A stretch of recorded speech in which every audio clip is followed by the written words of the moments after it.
Oui, Epstein était en fait un service de renseignement ou un réseau, un nœud, comme on pourrait aussi le dire. La question est de savoir qui a découvert cet enseignant et l'a ensuite placé à ses postes clés. Il a rapidement intégré une banque d'investissement, travaillant dans l'armement avec l'Arabie saoudite, occupant ainsi très jeune un poste central et politique.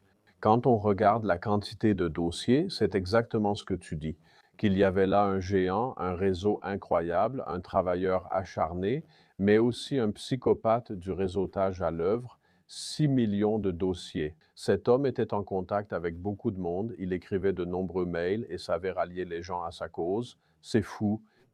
Donc, on l'a découvert, on a vu que cet homme avait une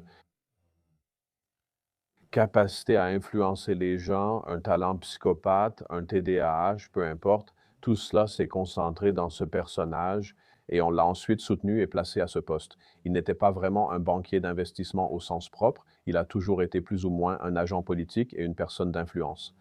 Bien sûr, il a aussi conclu des affaires et c'est vraiment étonnant de voir qui est impliqué là-dedans.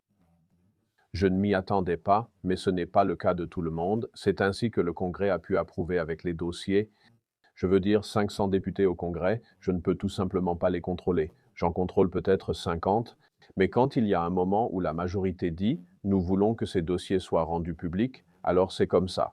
Et Trump et le ministère de la Justice entravent cela. Oui, il y a une loi qui dit que tout doit être publié et seulement la moitié a été publiée, et en plus elle a été censurée. Les auteurs ont été protégés. Comme tu le dis, très peu de personnes ont été tenues pour responsables, et quand c'était le cas, il ne s'agissait que d'Européens, jamais d'Américains. C'est aussi très intéressant, donc tout n'a pas encore été révélé, et j'espère que ce sujet restera très présent.